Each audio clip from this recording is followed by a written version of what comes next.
ಕಳೆದ ಕೆಲ ವರ್ಷಗಳಿಂದಲೂ ಅನಾರೋಗ್ಯದೊಂದಿಗೆ ಸತತ ಹೋರಾಟ ಮಾಡುತ್ತಲೇ ಇದ್ದ ಕನ್ನಡ ಚಿತ್ರರಂಗದ ಖ್ಯಾತ ಖಳನಟ ಹರೀಶ್ ರಾಯ್ ನಿಧನ ಹೊಂದಿದ್ದಾರೆ. ಓಂ, ನಲ್ಲ, ಕೆಜಿಎಫ್ 2 ಹಾಗೂ ಕನ್ನಡದ ಹಲವಾರು ಸಿನಿಮಾಗಳಲ್ಲಿ ನಟಿಸಿದ್ದ ಹರೀಶ್ ರಾಯ್ ಕ್ಯಾನ್ಸರ್ ಸಮಸ್ಯೆಯಿಂದ ಬಳಲ್ತಾ ಇದ್ರು. ನಟ ಯಶ್ ಸೇರಿದಂತೆ ಇನ್ನೂ ಹಲವರು ಹರೀಶ್ ರಾಯ್ಗೆ ಆರ್ಥಿಕ ಸಹಾಯ ಮಾಡಿದ್ರು. ಹರೀಶ್ ರಾಯ್ ಥೈರಾಯ್ಡ್ ಕ್ಯಾನ್ಸರ್ನಿಂದ ಬಳಲ್ತಿದ್ರು. ಹೊಟ್ಟೆ ಉಬ್ಬರಗೊಂಡು ದೇಹವೆಲ್ಲ ಕೃಶಗೊಂಡು ಗುರುತೆ ಸಿಗದಂತೆ ಆಗಿದ್ರು. ತಮ್ಮ ಚಿಕಿತ್ಸೆಗಾಗಿ ಸಹಾಯಕ್ಕಾಗಿ ಅಂಗಲಾಚಿದ್ರು.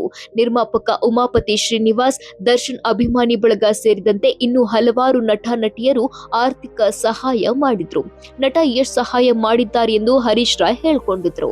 ಸಿನಿಮಾ ಮಂದಿ ಹರೀಶ್ ರಾಯ್ರನ್ನ ಮಾತನಾಡಿಸಿ ನಿಮ್ಮ ಜೊತೆಗೆ ಇರೋದಾಗಿ ಭರವಸೆ ನೀಡಿದ್ರು.